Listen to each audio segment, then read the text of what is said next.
AP 10వ తరగతి ఫలితాలకు సంబంధించి ప్రచారంపై ప్రభుత్వం కీలక ప్రకటన అయితే విడుదల చేయడం అయితే జరిగిందనమాట. సో మీరు చూసుకున్నట్లయితే ఏపీలో 10వ తరగతి పరీక్షల ఫలితాలు రేపే అంటే ఏప్రిల్ 25న విడుదలవుతాయి అంటూ జరుగుతున్న ప్రచారాన్ని ఏపీ ప్రభుత్వ పరీక్షల విభాగం ఖండించింది. కొన్ని వాట్సాప్ గ్రూపుల్లో తప్పుడు ప్రచారం జరుగుతున్నట్లు తమ దృష్టికి వచ్చిందని తెలిపింది.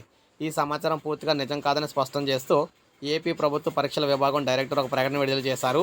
10వ తరగతి పబ్లిక్ పరీక్షల ఫలితాల విడుదల తేదీపై తాము ఇప్పటివరకు ఎలాంటి అధికారిక ప్రకటన చేయలేదన్నారు.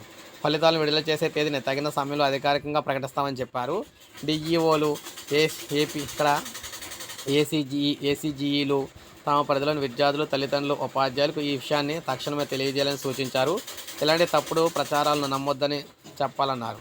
అలాగే డిఈఓలు తమ పరిధిలోని జిల్లాల్లోని వాట్సాప్ గ్రూపులను పర్యవేక్షిస్తూ ఎలాంటి తప్పుడు సమాచారం ప్రచారం చేయకుండా ఉండేందుకు సంబంధిత గ్రూప్ అడ్మిన్లకు తక్షణమే సూచనలు ఇవ్వాలన్నారు. తప్పుడు సమాచారం ప్రచారం కాకుండా తగిన చర్యలు తీసుకోవాలని నిర్ణయించారు.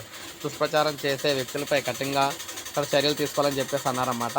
సో మొత్తంగా ఏపీ కావచ్చు, తెలంగాణకు సంబంధించి కావచ్చు 10వ తరగతి పరీక్షలు ఎప్పుడు అంటే కొన్ని మనకు చూసుకున్నట్లయితే వచ్చేస్తున్నాయి, రేపు వచ్చేస్తున్నాయి, ఎల్లుండి వచ్చేస్తున్నాయి అంటున్నారు.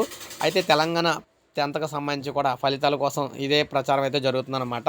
రేపు వస్తున్నాయి, ఎల్లుండి వస్తున్నాయని. సో తెలంగాణలో కూడా 10వ తరగతి పరీక్షలకు సంబంధించి ఇంకా అధికారికంగా ఎక్కడ ప్రకటన అయితే రాలేదని చెప్పేసి తెలియజేస్తూ ఉన్నారన్నమాట. సో ఇది మనకు తాజా సమాచారం. 10వ తరగతి పరీక్షలకు సంబంధించి ఏపీ, తెలంగాణ 2 రాష్ట్రాలకు సంబంధించి ఫలితాలకు సంబంధించి ఈ నెల తర్వాతే విడుదలవుతాయి తప్ప ఈ నెలలోపు అయితే విడుదల కావని చెప్పేసి అధికారికంగా తెలియచేయడం అయితే జరిగిందనమాట. సో ఇది మనకు అప్డేట్. ఒక లైక్ చేయండి, సబ్స్క్రైబ్ చేసుకోండి, మన ఛానల్ సబ్స్క్రైబ్ చేసుకోండి.